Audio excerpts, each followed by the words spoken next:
They were never meant to open that drawer.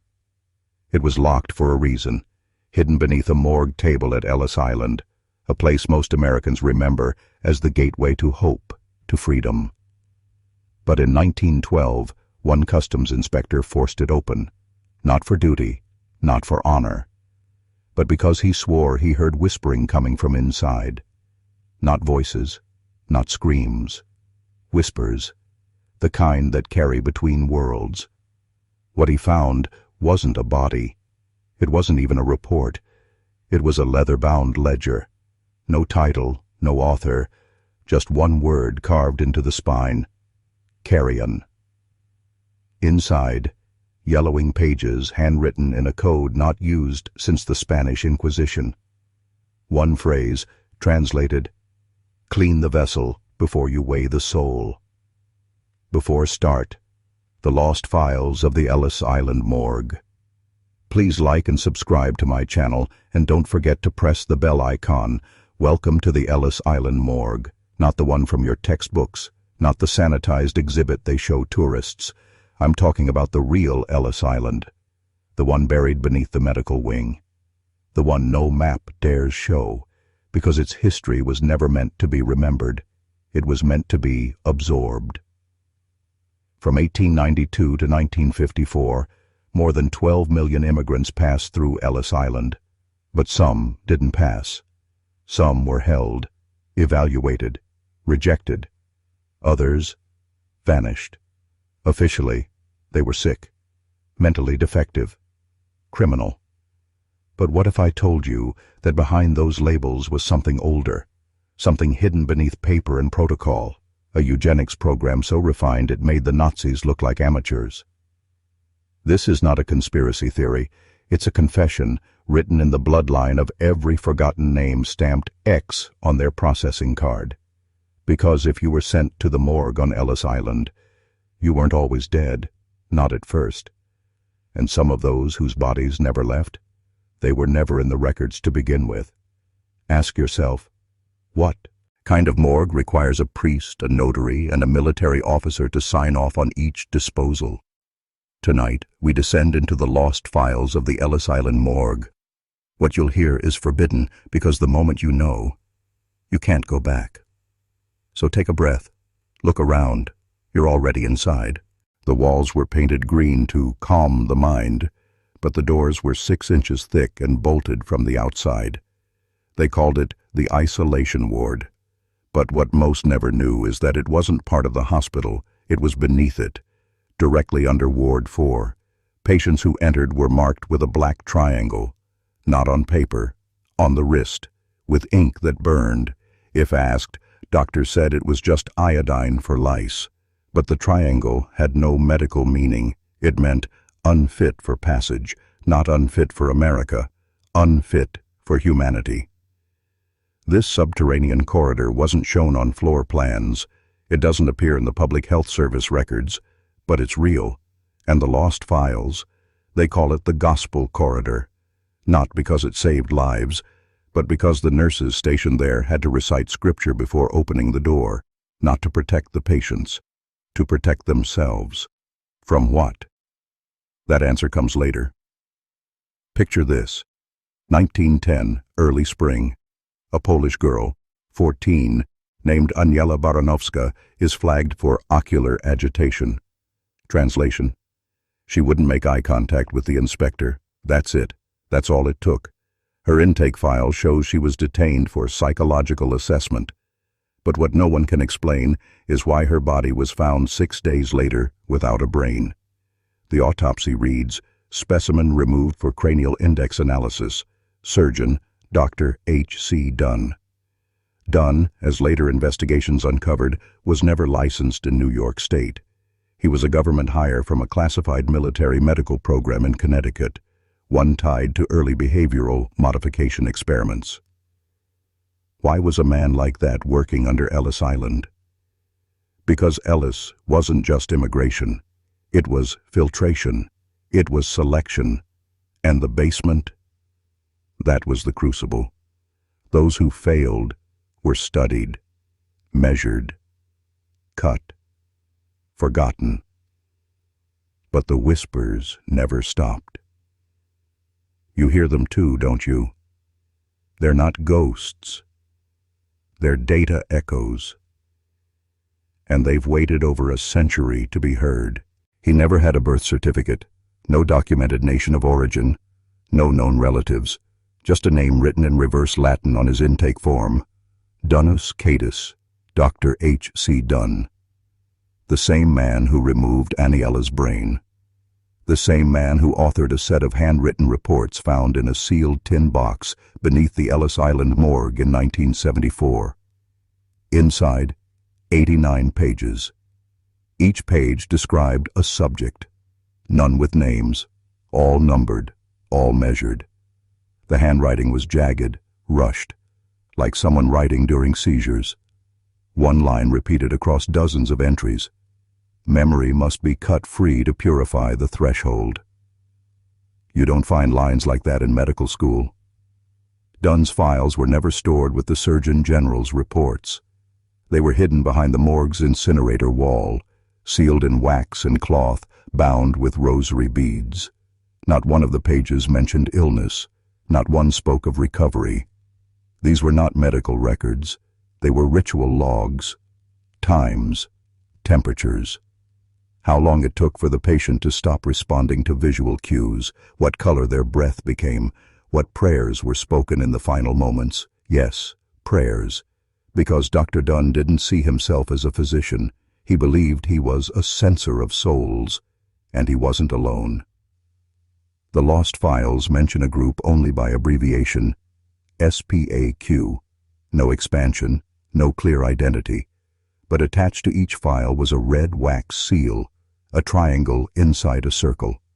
Below it, 3 Latin words, sileo, pungo, accido. Silence. Pierce. Ascend. Every file listed Ellis Island not as a hospital, but as a threshold station, a liminal place between worlds, one where defective echoes had to be removed before the rest could pass through, and Dunn's job? To remove them. He believed memory was the contagion. That inherited trauma from famine, war, or pagan lineage created fractures in the soul, and unless those fractures were severed, surgically or spiritually, the host would corrupt American soil from the inside. They weren't just choosing immigrants. They were curating consciousness. Not all who entered the morgue left silent. Some left singing. Not in joy, not in madness, in code, in a droning low-frequency chant that mirrored Eastern Orthodox laments, but with no recognizable words. 13 cases between 1907 and 1913, documented in secret logs labeled Vocal Anomalies, Choir A. Each case involved a detained child under the age of 10, flagged for involuntary echoic response. What does that mean? They sang back what hadn't been said. One boy, age 8, Croatian, named Stanoje R., was documented repeating sentences spoken 3 rooms away, not overheard, not interpreted, repeated, but only if the speaker held grief.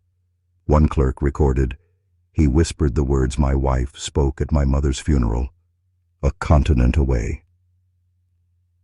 Another subject, a mute girl from Belarus, traced perfect circles in charcoal every time the word mercy was spoken nearby. No training, no voice, but somehow linked to emotion as frequency. These were not medical phenomena. They were regarded as spiritual contamination. Dr. Dunn believed these children were what he called receivers, humans whose psychic boundaries had not calcified and who therefore bled between the layers of memory and matter.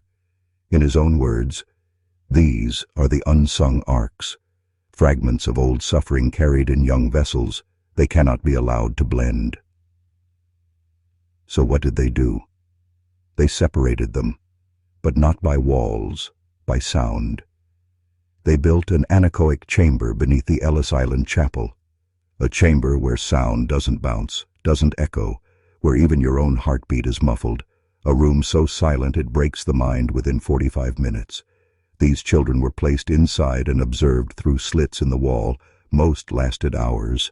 Some lasted days, but all eventually stopped humming. Except one. A girl named Magda. She hummed for 67 hours without food or sleep.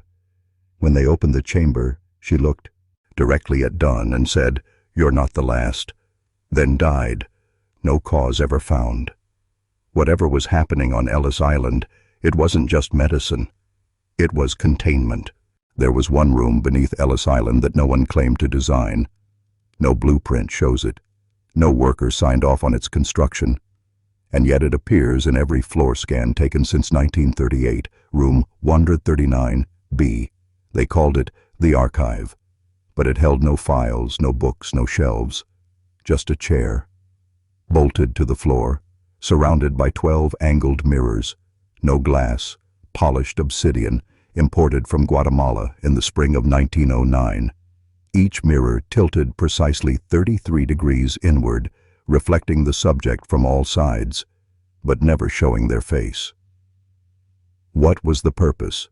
That depends on who you ask. To officials, it was a sensory calibration room, used to test disorientation in immigrants deemed mentally ambiguous. But the lost files call it something else. They call it the resequencer. You were placed in the chair and instructed not to blink. For 5 minutes, nothing happened. Then the lights dimmed. You'd hear your name spoken, but not aloud. It came from the glass. Not an echo, not a recording. Your name, said in the voice of your grandmother, your father, your childhood friend, voices that had never been recorded. Then came the questions. Always the same 3. Where were you before this? Who let you in? What have you forgotten? Subjects left the room unable to write in their native language. Some forgot their own names. One German man emerged speaking fluent Greek, a language he never learned. Another woman, a Jewish seamstress from Warsaw, entered the room and never came out. There's no record of her exit, but her name reappeared on a U.S. birth certificate issued in 1952 to a child who died 2 hours after birth. Think about that. Room 139B wasn't testing for psychosis. It was editing identity. This wasn't immigration. It was erasure. And here's the question no one asks. If the room remembers you, what does it do when you forget yourself? His name was Dr. Israel Faustus Bell. Officially, he was a craniofacial reconstruction specialist assigned to the detention infirmary at Ellis Island between 1911 and 1917. But nowhere in the registry is there a single surgical record under his name. No patients discharged, no operations logged. And yet over 40 immigrants list Dr. I.F. Bell as the last name they spoke before suddenly going mute. No pain, no blood, just silence, permanent.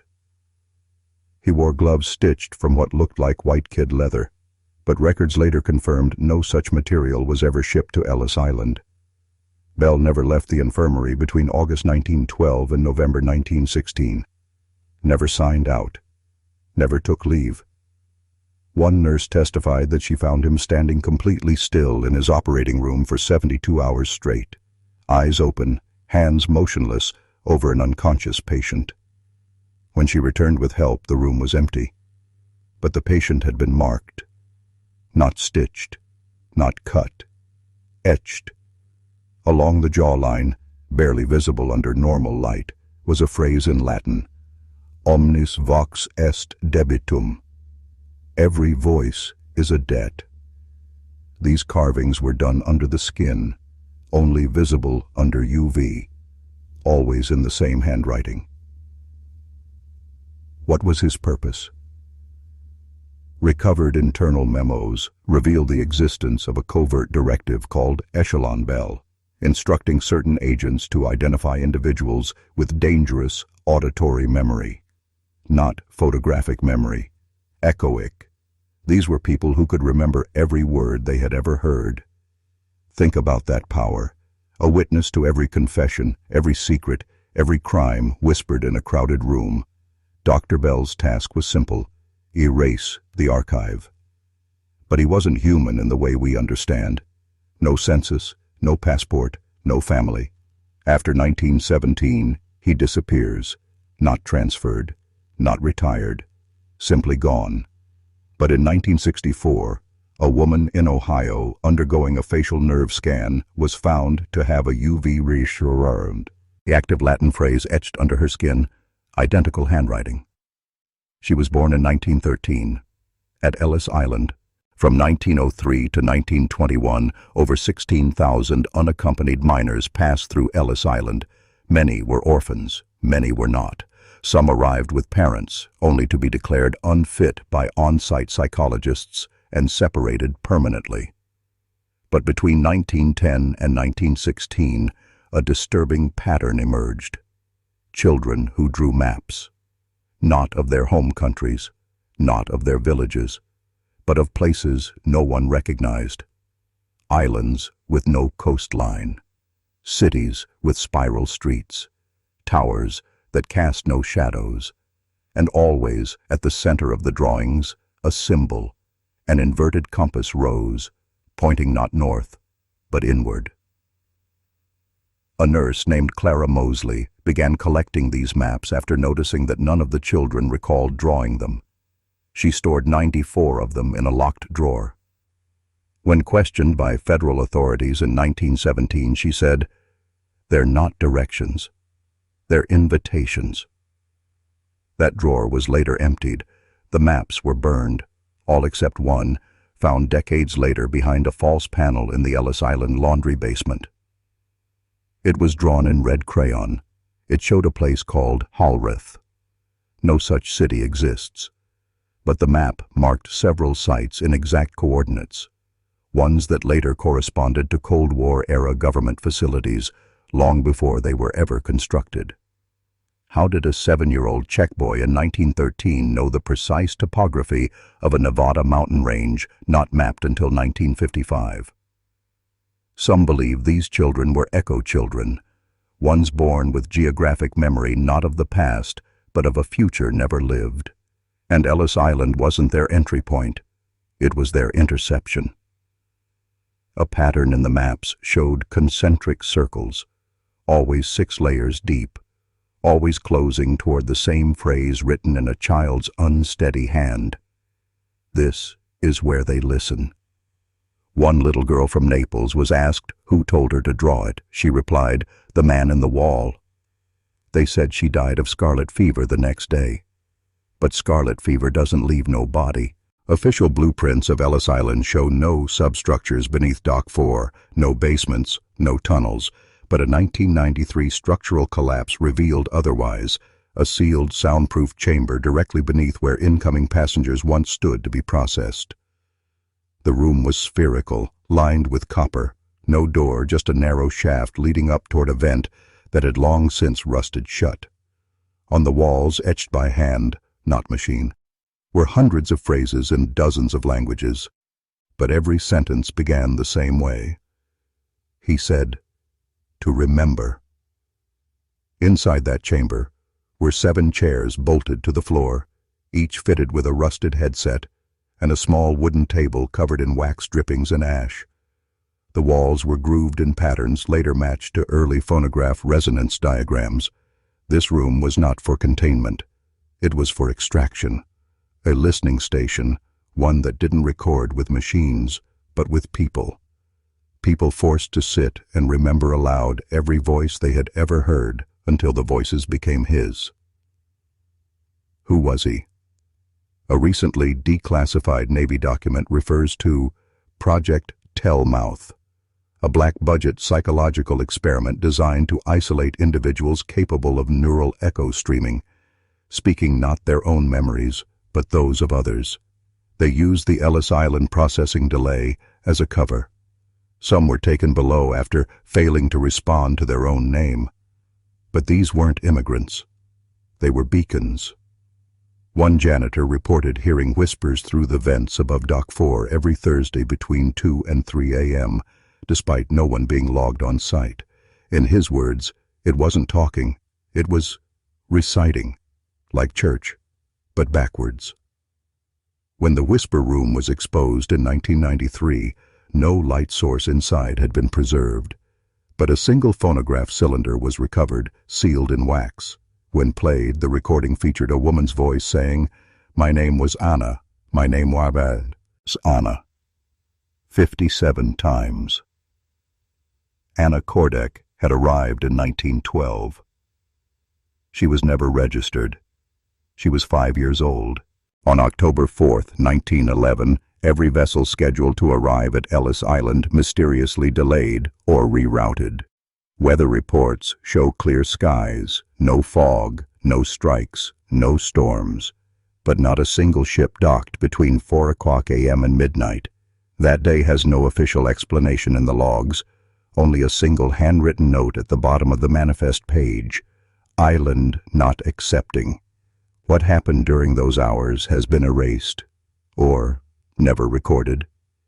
But in the basement archives, recovered microfilm shows faint images from an unattended security camera pointed toward the main hallway.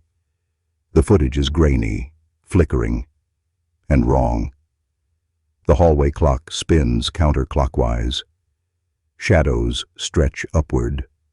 A figure appears, standing in place for 8 hours straight, head tilted back, mouth wide, unmoving. No one on staff reported seeing this man.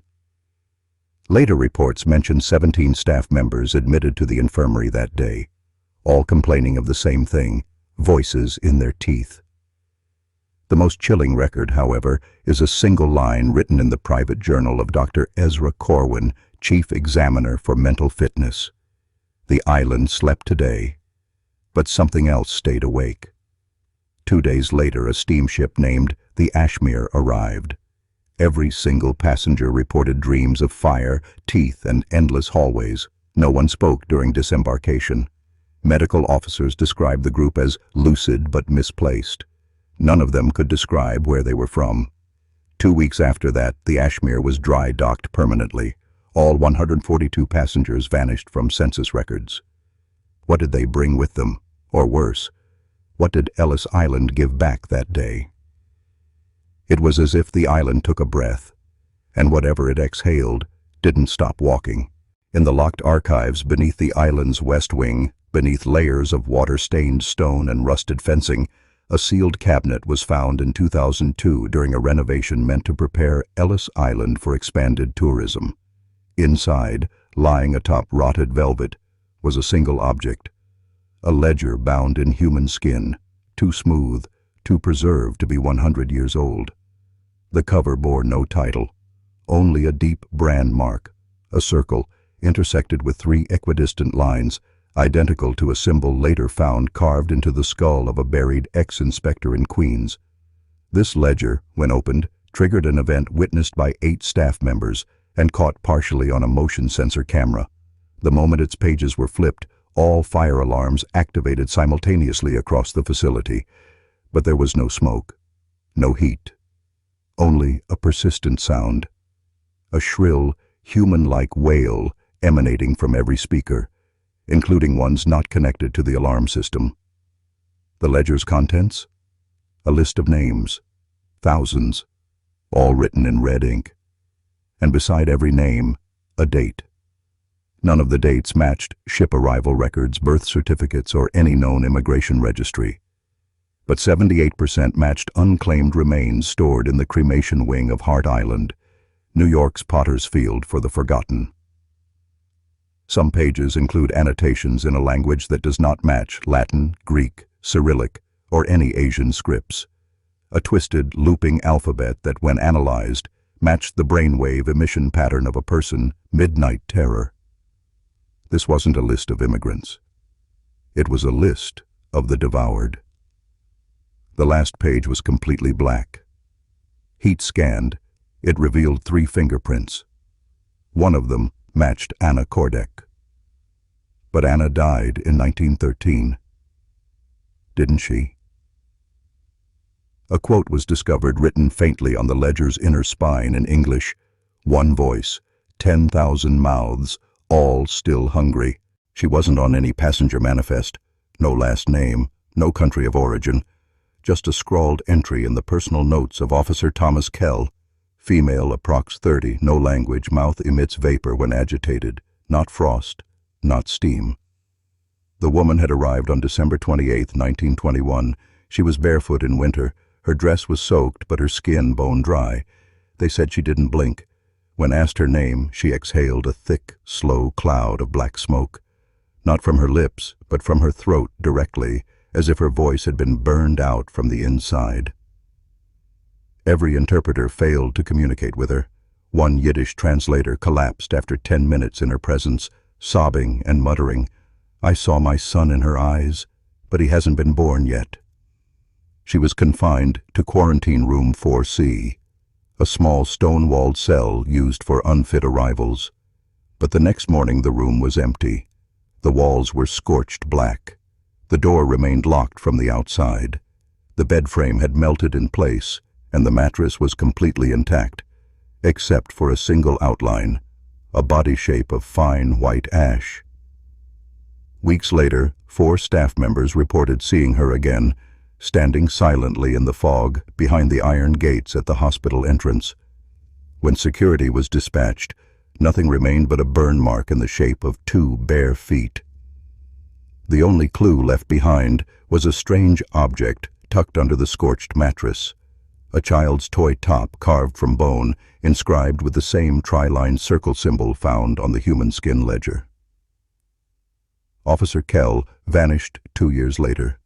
His body was never recovered, but his uniform was found in a chimney flue at Ellis Island, burned to a crisp, with the badge number still intact. That number is no longer issued. It's retired. Beneath the main medical wing of Ellis Island lies an incinerator room that once burned clothing, bedding, and personal items of deceased immigrants. By 1910, it was processing over 2 tons of material a day. But according to declassified internal maintenance logs, the furnace was never turned off. Not once. From 1892 to 1931, the flame never died, even during repairs. Workers documented attempts to douse it. Records show fire crews pouring nearly 300 gallons of water into the burn pit in July 1924. It only hissed and boiled. The fire never dimmed. The temperature never dropped below 1,200 degrees. After a string of unexplained disappearances, 2 janitors, a physician's assistant, and an 11-year-old girl who had wandered into the basement, Congress dispatched a private investigator, Wallace Hume. His final report, never released publicly, but found in 1987 by historian Linda Reichert, included one chilling passage. The furnace flame is not fueled by coal. There is no identifiable fuel source. Its origin seems subterranean. Its burn is uniform, deliberate, aware. Photographs taken during the inspection show human-shaped scorch patterns on the walls surrounding the chamber. In one frame, the blurry outline of a small girl's handprint appears in reverse on the inside of the furnace door. The handprint is perfectly preserved, unburned. Today that chamber is sealed, welded shut. No official tour on Ellis Island includes it. But those who work maintenance night shifts have reported a deep, dull pulsing coming through the floor, like a heartbeat, and once a year, always on October 27th, the date of the first recorded burning, smoke escapes the seams of the sealed furnace room. Visitors sometimes mistake it for steam, but those who stand close enough say the smoke whispers names. She was listed only as S. Archer on hospital rosters, assigned to Ward 9, where the most violent or incoherent immigrants were held. Nurse Archer arrived in 1913 but never aged, according to patients' journals and internal memos. A Polish midwife committed in 1920 wrote, "The nurse with silver glasses never sleeps. She braided my hair just as my grandmother did. But my grandmother died in the fire. The nurse said she knew her." Photos from 1913, 1921, and 1929 show the same woman. Wire-frame spectacles, crisp apron, cold smile. Identical in every image. No wrinkles, no change in posture, no light in her eyes. She never clocked out, never signed her name. Yet every week, morgue tags bore her initials. S. Archer was always the last person to see patients before they vanished or expired under inconclusive circumstances. When an inquiry was made in 1930, the matron in charge said flatly, "We have no such nurse." But when presented with her photographs, she turned pale and whispered, "I saw her in 1895. She held my hand when I had scarlet fever, but she didn't look any different then." A hidden compartment was discovered behind Ward 9's supply closet during renovation in 1992. Inside were 43 rusted name tags, all from patients who'd been declared discharged, but never documented leaving the island. Beneath the tags was a single photograph, black and white, water-damaged, showing Nurse Archer standing behind a hospital gurney, hands folded. The patient on the gurney had no face. In 2001, a nurse on the modern Ellis Island Museum staff claimed to have heard humming from the old Ward 9 corridor after hours. She followed it, found a woman in antique uniform standing in the shadows. Before the figure turned and vanished, she said one thing, "I'm still waiting to be relieved." The hospital incinerator was never meant for bodies. That's what they said. Yet records show a coal order spike of over 300% in winter 1924, without any accompanying heating expansion. Engineers tasked with maintenance began quitting after mere weeks, citing unholy sounds from the furnace shaft. One even described it in a deposition as, like a child pleading in Yiddish and then screaming in Latin. The flames would roar at odd hours, always when the morgue was over capacity. Yet no deliveries were ever made, and no bodies officially cremated on site. One janitor wrote, "We fed the furnace without names." Survivors from neighboring wards recall the walls growing hot, sweating steam even in the dead of winter, and hearing whispers bleed through their pillowcases. A child patient, kept for behavioral taming, reportedly gouged out his ears with a spoon, saying, "They keep asking me to join them in the fire." Doctors wrote it off as hysteria. But the ash pile in the hospital's rear grew larger each season, and inside that ash, a park ranger in 1978 found a molten rosary, fused teeth, and a partial jawbone, human but never catalogued in hospital remains. Tourists today sometimes report a strange heat near the east wall of the foundation ruins, even in December. Their cameras fog, then short out. Some say they hear music, like a music box turning slowly out of tune. One park guide passed out cold beside the rusted furnace door. When she woke, she swore she saw fingerprints burned into the inside of the glass, as if someone had been trying to claw out. The prints were gone by morning. Ellis Island's quarantine bell tower hasn't stood for nearly a century. It was dismantled after the 1911 fire that nearly destroyed the southern hospital wing. Official records list the bell as melted beyond salvage, yet several eyewitnesses in the 1930s claim to hear it ring from beneath the ground. One night in March 1932, guards reported the bell tolling 7 slow chimes. Though there was no bell, it rang from below their feet. One veteran officer refused to return.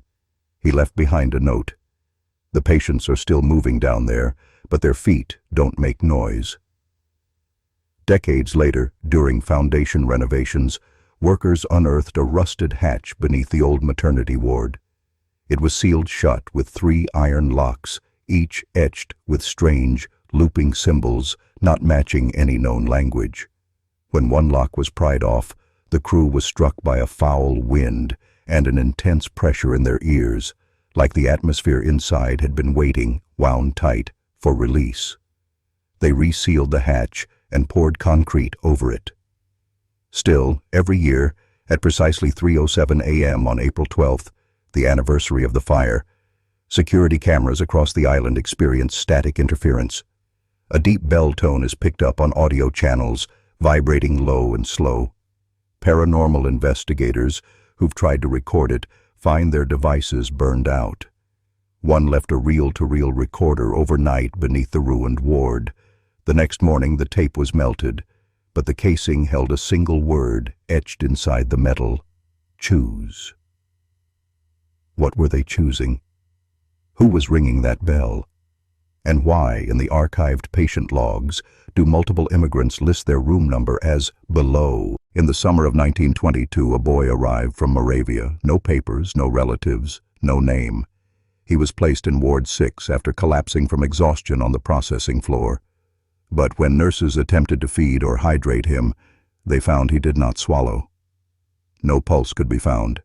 He did not sleep. Yet he blinked. He moved. He stared. When left alone, the boy would face the window, even when there was nothing beyond it but fog. Doctors logged his condition as hypnotic fugue, but his file was marked in red ink. Do not transfer. Days passed. The other patients in Ward 6 began to exhibit extreme fatigue. One died suddenly, heart failure at age 26, with no prior symptoms. After his death, the boy finally turned his head and stared at the empty bed for over 9 hours, unmoving. Then he smiled. An orderly named Delaney quit the next morning. He gave no formal reason but told a ferry guard in a panic, "He's breathing through them. He's using them up." When federal agents arrived to question the staff, they found the boy's bed empty. He was never seen leaving the island.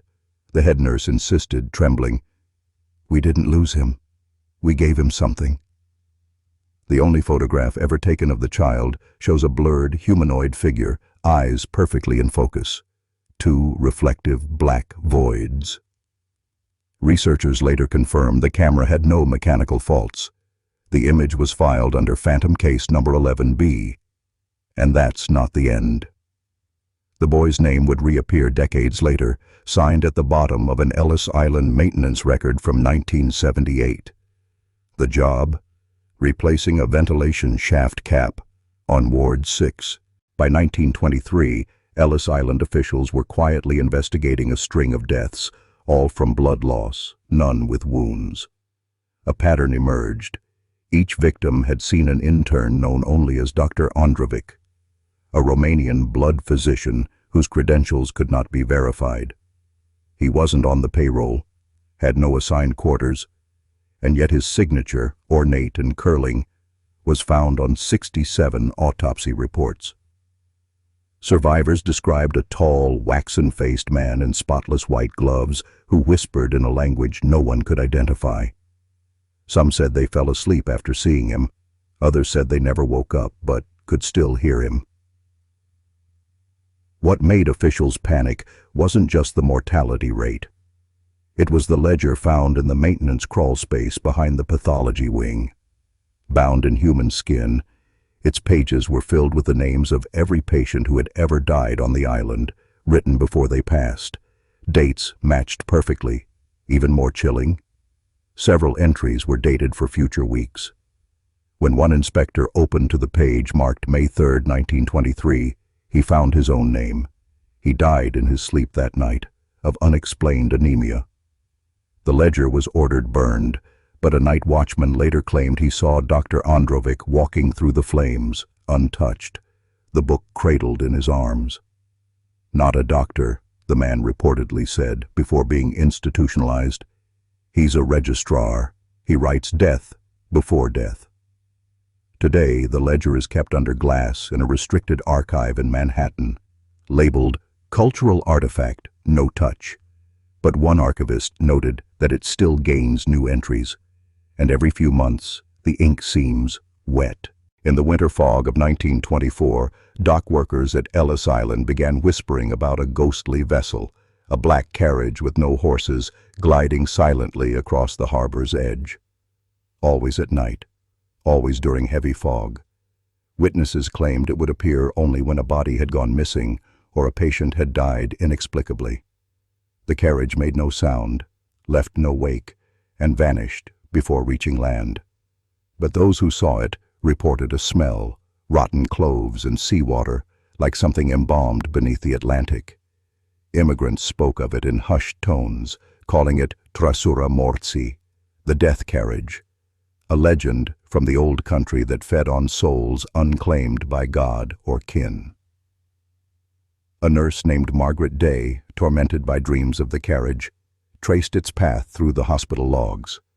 Every appearance coincided with a patient's sudden silence. Records ended mid-sentence, autopsy reports vanished, and belongings were destroyed. She spoke of a figure riding the carriage, not a driver, but a nun in a veil of nails, face hidden, hands folded in stillness. Those who approached the water's edge while the carriage passed were found kneeling, eyes burned black and bloodless. Day attempted to document the phenomenon, but her journal stopped abruptly in March 1924. That night, the fog rolled in early. Witnesses swore they saw a woman in a nurse's uniform walking into the sea, reaching toward the invisible rains. No one stopped her. The next morning, the tide delivered a single black shoe, still warm. Her room had been emptied. No notes, no clothes, just a wet indent on the bed.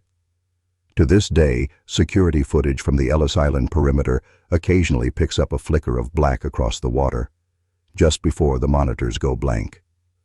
And twice a year the harbor emits a strange chime. It's never located, and it never repeats. Deep within a rusted cabinet in the Eastern Ward's collapsed records wing, a worker in 1963 uncovered something that should never have survived the fire. A leather-bound book soaked in something darker than ink. It was stitched together with human sinew, its spine branded with a symbol that didn't match any known medical sigil. The first page was blank, but the rest? It wasn't a log of treatments. It was a ledger of bone extractions, dated from 1922 to 1926. Column after column listed patient initials, bone types, and grotesque notations like taken without anesthesia, scream thrice, then silent, or fibula removed whole, subject expired mid-prayer. The ledger bore the signature of Dr. Desmond Vale, a British pathologist supposedly expelled from London's Royal College in 1918 for unspeakable violations of anatomy and consent. He had arrived at Ellis Island under an alias, disguised as a volunteer medic during the immigration boom. According to scattered records, Vale believed the human skeleton contained frequencies, vibrational patterns only accessible if certain bones were extracted while the subject still clung to life. His victims were always the untraceables, those with no family, no papers, no nation, ideal for silence. There were entries marked with red wax stamps. These corresponded to successful harmonics. Notes beside them referenced a contraption in Chamber H5, a location not found on any blueprints, but reportedly near the hospital morgue. Workers searching the sub-basements decades later reported walls carved with spirals of femurs, ribs forming crude wind chimes, and the distinct whine of strings under tension, though no one could find the source. The ledger ends with one final sentence, dated February 13, 1926. Today, I found the axis that sings. Nothing more. Dr. Vale disappeared that night. His quarters, found days later, were scrubbed to perfection, except for a single open drawer with a human jawbone carved into a tuning fork. No map lists Chamber H5, no official schematic of the hospital, public or classified, marks its existence. And yet by 1972, rumors among city maintenance crews and historical archivists had spread like wildfire. The whispers spoke of a sealed corridor behind the crematory chute, walled off hastily in 1926 with iron-reinforced concrete. It wasn't until a gas leak forced workers to break through that the hidden hallway was exposed. A narrow, damp tunnel descending into something far older than the hospital itself. The air changed the moment they entered. Heavier, sweeter, like rotting flowers soaked in embalming fluid. At the bottom, the crew found H5, a perfectly circular stone chamber carved into the bedrock, its architecture mismatched with the rest of the hospital. The walls were lined with hundreds of human teeth pressed into mortar like mosaic tiles. In the center, a contraption, half music box, half bone grinder, sat dormant on a pedestal of spine fragments. The device, made from brass gears, violin strings, and phalanges, was labeled the harmonicon. When one worker accidentally brushed it, the machine emitted a sound so high-pitched and mournful that 3 of the 6 men began to bleed from their ears and noses. One technician, Michael Breyer, stayed behind after the others fled. His last radio transmission was static, mixed with rhythmic tapping and faint humming. When police entered 72 hours later, they found no sign of Breyer, only a spiral of his teeth, arranged from smallest to largest, leading directly into the machine's feeding slot. Forensic teams refused to continue. The room was sealed again by order of the city coroner, though rumors claim a private research group bribed their way in during the 80s and took the harmonicon to an undisclosed location in West Virginia. In modern folklore, chamber H5 has become a ghost frequency, a sound said to be occasion. Ally picked up by radios within a 3-mile radius, always the same, 3 soft taps, a child's hum, and then silence. In the northwest wing, behind a door mislabeled Storage C3, lies a tiled corridor that never ends in shadow, no matter how bright the lights. This was once known among staff as the Whisper Clinic, a secret psychological unit allegedly founded in 1933 with funding from unnamed government sources. No blueprints confirm its construction, and no patients from its ward appear in medical records, but nurses recalled it vividly. Here, select individuals, mostly orphaned children from state custody, were admitted under code name Project Silencer. These children had no diagnosed illness. What they did have were unexplainable auditory perceptions, voices, always voices, reporting the future, relaying deaths before they occurred, describing dreams the doctors themselves hadn't yet told anyone. One room, Whisper Room 7, was lined with mirrors on all sides, including the floor and ceiling. Each mirror was angled to reflect an infinite number of variations of the person inside, until they saw themselves weeping, even when they weren't. Patients were made to sit for 12-hour stretches while low-frequency tones played through hidden speakers. Some began speaking languages no one had taught them. Some went catatonic. One boy, 9 years old, predicted the exact time, location, and weather pattern of a fire that hadn't happened yet, down to the minute. When it did, and 34 people burned alive, the boy was removed from the program. His empty bed remained in the room, untouched for decades. The hall outside Whisper Clinic is still unnaturally quiet. Security guards who pass it during rounds report hearing their names spoken in their mother's voice, even if their mother had passed away. No sound can be recorded there. Cameras malfunction. Files printed from the hallway's security office emerge with the ink scrambled into spirals or ancient runes. Yet somehow the room remains accessible, always slightly ajar, the air inside colder than anywhere else in the building. Room 12B had been sealed shut since 1947, its contents untouched, not out of preservation, but out of fear.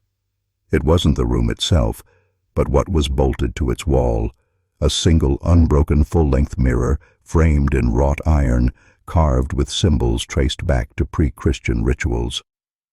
Every nurse who entered the room claimed the mirror didn't reflect reality, it reflected intent. If someone entered angry, their reflection grinned back. If someone entered sad, the image wept before they did. But the real horror came when nobody stood before it, and something still moved inside. One janitor quit after swearing he saw a woman in a patient gown crawling on the other side of the glass, mouth wide open, pressing against it silently. Another nurse claimed the mirror sometimes didn't show her, but someone wearing her uniform with blood on the collar. There were no records of anyone dying in room 12B, but every staff member assigned to it either resigned, went missing, or was later institutionalized in other facilities. A former patient named Agnes Walden, long believed catatonic, spoke one sentence when wheeled past the door: "Don't let the mirror know your name." It was enough to spark a full lockdown of that corridor for 6 months. When the hospital closed in 1966, Room 12B was welded shut by order of the city's health board, an action never recorded in public documents. Explorers who've broken in claim the mirror is still there, untouched by dust or age. Some even claim their reflections don't match their movements.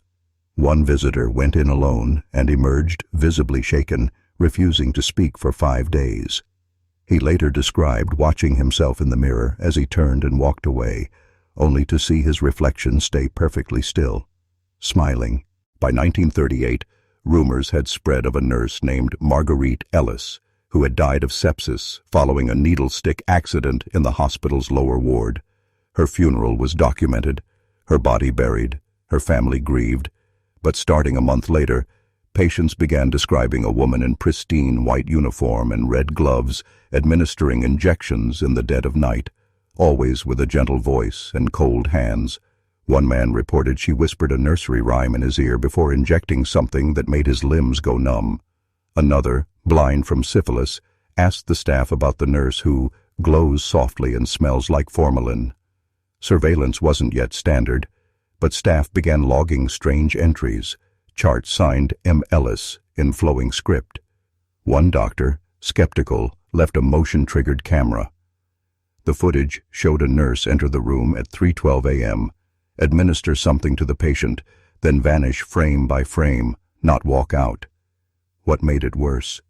The patient died at 3:13, and the door never opened.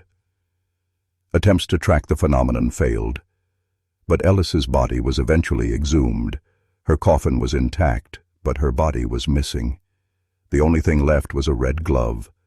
No soil disturbances, no tunnel collapse, just a missing corpse. Since then, nurses in training are warned not to respond if they hear humming in the stairwells or find unsigned syringes left on rolling carts. As recently as 2006, an urban explorer left a GoPro in the old nurses' station. The footage, uploaded only briefly before being pulled, showed a pale woman with bloodless lips and glassy eyes staring directly into the lens. The timestamp read 3:12 a.m. Image prompt, Section 23. A dimly lit hospital hallway from the 1930s, with cracked floor tiles and peeling green paint. At the far end, the ghostly figure of a nurse in a spotless white uniform and crimson gloves is partially illuminated by flickering floors, scent light. Her face is pale and emotionless, with glassy, lifeless eyes. A rolling medical cart stands beside her with an old syringe glinting faintly. The corridor feels impossibly long, and shadows crowd the corners. A faint mist curls at the nurse's feet, and the sense of unnatural stillness is oppressive. In the northeast corner of the asylum's sub-basement sat a furnace room, originally used to incinerate medical waste and, whispered some, unclaimed corpses. By 1941, staff began refusing to enter it. They said the furnace ran cold but glowed as if ablaze. Maintenance logs record no fuel deliveries for over a year, yet flames were seen through the vents, blue, silent, and hungry. The few who ventured inside claimed the room dropped in temperature the closer you got to the furnace. One janitor, Harold Myers, reportedly entered to fix a ventilation issue and was found frozen solid, eyes wide, icicles protruding from his beard, and lips burnt black. His hand clutched the furnace door, which was described as too hot to touch, yet his body showed signs of hypothermic shutdown. Forensics never released a public explanation. Later, an engineering student tried to debunk the myths and set up thermal sensors. The footage showed a furnace burning at 32 degrees C. The fire inside twisted against gravity, spiraling downward into the grate like a whirlpool. When authorities attempted to dismantle the furnace in 1964, workers found bones fused into the metal casing, not dumped, but embedded, as if swallowed. The dismantling crew reported hearing whispers in the ash chute, words in a language no one recognized. They sealed the room behind reinforced concrete and removed it from all floor plans. Even today, when the asylum is toured illegally, people report hearing distant cracking sounds like bones snapping and the smell of burned hair emanating from solid brick walls. Among the many items stored in Bedlam's forgotten records vault was a leather-bound ledger kept locked for decades in a drawer marked only with an iron X. Dated between 1892 and 1910, its contents included patient transfers, incident logs, and obscure ritual diagrams written in a looping, spidery hand. But forensic analysts confirmed something unnerving. No ink on the pages matched any known pen of the time. Worse, no indentation, no pressure, only a kind of oily residue that defied chemical analysis, as if the writing wasn't applied but grown into the paper. Nurses swore they saw the book's entries change overnight, names added, dates revised, even entire paragraphs erased and replaced. In 1957, the ledger was temporarily relocated to a university in London. 3 professors assigned to study it all experienced vivid hallucinations of being buried alive, described in identical detail despite never speaking to one another. One of them, Professor Elaine Warwick, disappeared 2 weeks into the research. Her office was locked from the inside, but the only sign of her was a handprint burned into her desk, fingers fused into the wood grain, and a single sentence etched below it in the same ink from the book: "Return what was never yours." The book was sent back to Bedlam. Staff reported it humming at night, faintly, like a swarm of insects crawling beneath the skin. It was eventually sealed in a lead-lined case, and the vault was bricked shut. No official catalog has listed the book since 1961, but urban explorers claim they've heard pages turning in the darkness behind the wall. She was admitted in 1904 under the name Clara Vance, though no birth records matched. The staff called her the Humming Girl. She didn't speak, not once, but instead emitted constant low vibrations from her throat, like a note drawn out endlessly beneath consciousness. Doctors dismissed it as trauma, but over time, they realized her tone subtly changed the mood of anyone nearby. Rage in the halls evaporated when she passed. Men forgot their own names. One nurse fell into a trance and stared at the wall for 3 days without food, her pupils dilated, mumbling, "She's singing about where we go when we sleep." Then came the blood. One evening during treatment, Clara's veins burst, not from pressure but in geometric lines along her arms, like an ancient musical scale carved from inside. Her blood shimmered like ink, not red, but obsidian, and moved with impossible slowness. A priest brought in to pray over her collapsed upon entering her cell, screaming that he could hear a choir in hell warming up. When the asylum director ordered her isolation, staff began dreaming of cathedrals made of bone, and 1,000 identical Claras singing from the rafters. When Clara finally died, or appeared to, her humming continued for 6 more hours after all signs of life stopped. Her room is now sealed, but locals say you can still hear that sound if you put your ear to the walls on quiet nights. It's not music, it's warning. Dr. Malcolm Etting was once a celebrated neurologist, brought into the asylum in 1906 to stabilize the erratic behavior of both patients and staff. He arrived armed with charts, scalpels, and an ego the size of the building itself. But within weeks, something got to him. Not a person, not a thing, but a concept he called the folding. He claimed the asylum had an extra corridor, one only visible if you walked backward through the eastern stairwell while thinking about your own death. At first, no one believed him. Then he disappeared for 11 minutes, reappearing with bleeding eyes, barefoot, and muttering, "I met the man who dreams me." He documented his findings obsessively: rooms that should not exist, whispers in mirror reflections, memories that did not belong to him. He spoke of patients who weren't born yet, and sketched faces that later matched newly admitted residents. One drawing showed his own face, aged 40 years, with half the skull transparent and showing an eye that watched him from within. Eventually, Dr. Etting was found catatonic, crouched under his own desk, having drilled into his temple with surgical precision, using a bent spoon. On the wall, written in his blood, were the words, "If you see the third hallway, It's already too late. He didn't die. He simply stopped reacting. But his presence remained volatile. Machines malfunctioned near him, and visitors often saw another figure standing inside his shadow, slightly delayed, as if catching up from somewhere else. His body was kept alive for study until 1928, when it vanished entirely from a locked, surveilled ward. Buried beneath the northern wing of the asylum, hidden behind 2 sealed boiler doors and a rusted dumbwaiter shaft, lies what orderlies referred to only as the Whisper Room. It wasn't on any blueprint. The room was discovered accidentally in 1911, when a maintenance worker repairing a burst pipe felt a cold breeze through solid brick. When they tore through the wall, they found a perfectly preserved Victorian chamber, complete with wood panel walls and a single leather chair bolted to the center of the floor. The strange part? No dust, no cobwebs, no decay, as if the room had been waiting. Doctors began using it experimentally.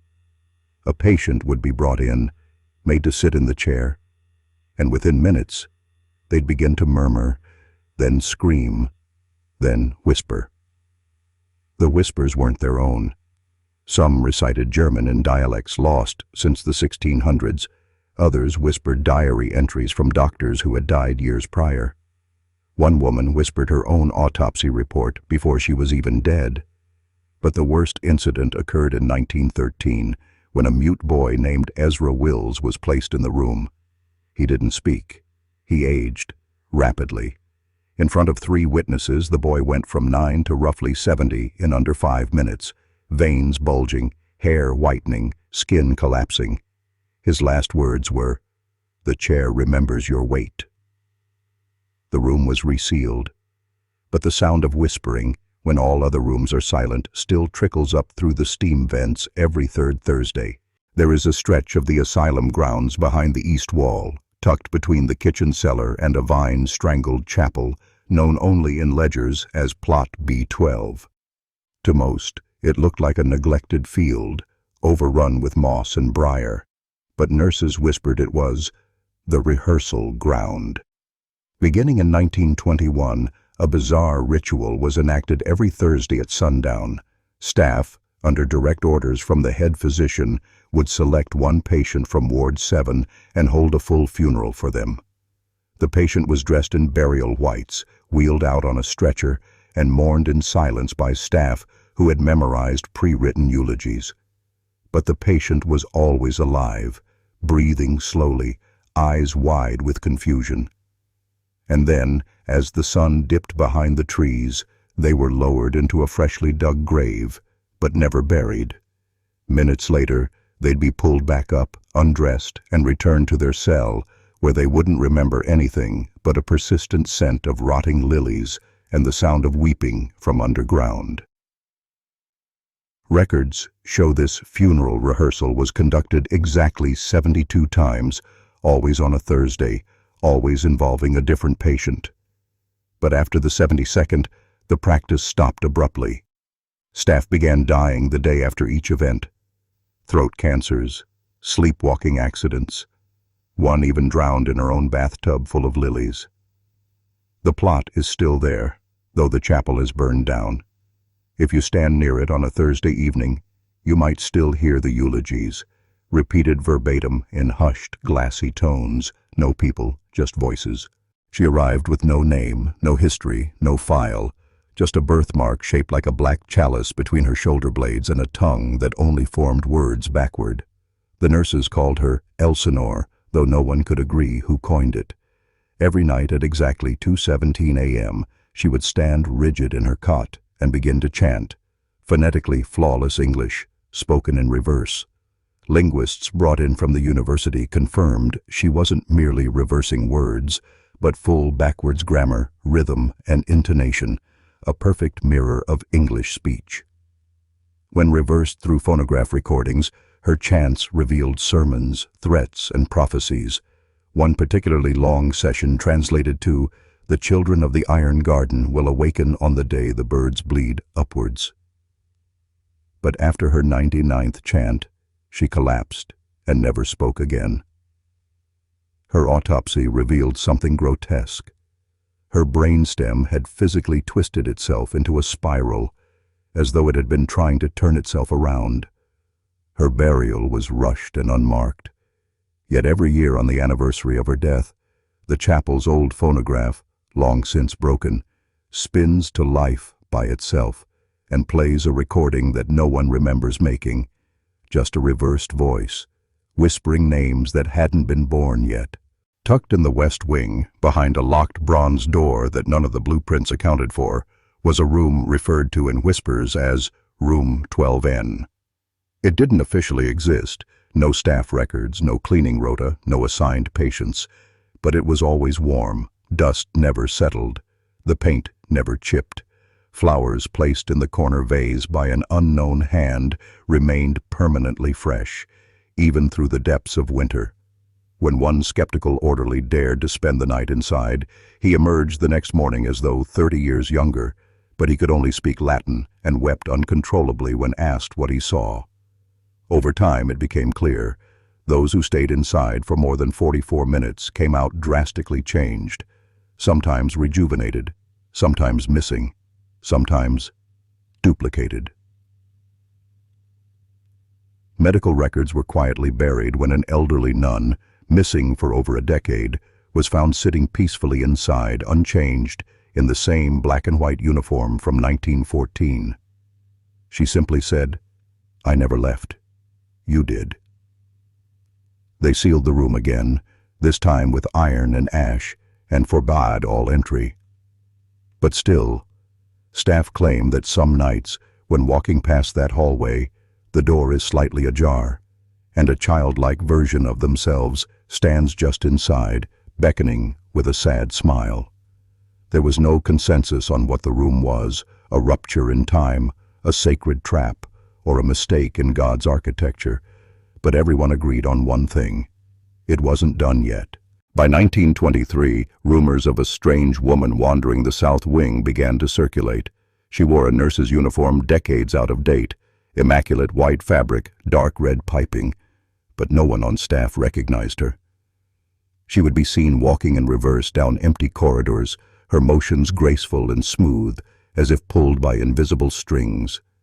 Surveillance, briefly installed before being mysteriously destroyed, captured something chilling. She was bleeding, but the blood flowed back into her wounds. Her lips would move, mouthing silent prayers or warnings, but always backward. Patients in her presence either experienced sudden miraculous recoveries or died screaming with their eyes rolled back and tongues bitten off. A pattern emerged. Those saved by her began speaking in strange dialects, drawing complex geometric diagrams, or predicting disasters that hadn't yet happened. It was eventually discovered that she appeared only when certain tones were played on the asylum piano, a broken, untuned relic that had once been used for musical therapy. When the notes C, E, F were hit in that exact sequence, time seemed to flicker and the temperature dropped by 11 degrees. That's when the bleeding nurse would appear, walking backward out of the eastern wall, eyes closed, lips twitching. One doctor played the tune 13 times in a row and vanished for 7 months, returning blind, mute, and soaked in someone else's blood. The asylum officially destroyed the piano in 1925, but staff still claim they hear its final chord in the dead of night, followed by the unmistakable sound of heels clicking in reverse. Even after the asylum's closure, one door kept reappearing. No matter how many times it was bricked over, torn down, or sealed in concrete, it would return by morning, embedded in the north wing's easternmost wall, marked with rust-colored Roman numerals, Stage 203. Locals called it the final room. Paranormal researchers who entered with cameras found the room growing as they walked, mutating with impossible architecture, staircases that led nowhere, furniture made of hair and teeth, windows showing scenes from different centuries. One investigator's footage revealed a version of himself already inside the room, waiting only to watch in horror as that doppelganger whispered something and collapsed into dust. Another explorer returned hours later, speaking an untraceable language. his eyes ink black, hands covered in fresh birthmarks, shaped like the asylum's blueprint. The most consistent reports describe the room as breathing, walls subtly pulsing in and out like lungs. The floor bleeds when stepped on. Time does not behave inside. Minutes outside equal weeks within. One man returned with his hair white and fingernails grown 6 inches long, clutching pages torn from a book he never owned. The words on them were written in his own handwriting, but dated 1894. All pages ended with the same phrase: "Do not trust the ground you stand on. It remembers too much." The final room, according to a long-suppressed architectural ledger, was never built. No blueprints included. No construction teams recorded its existence, yet it is there, waiting. Every 33 years it becomes active again, drawing in the desperate, the curious, or the damned. And those who hear the knocking from inside rarely live long enough to explain what answered.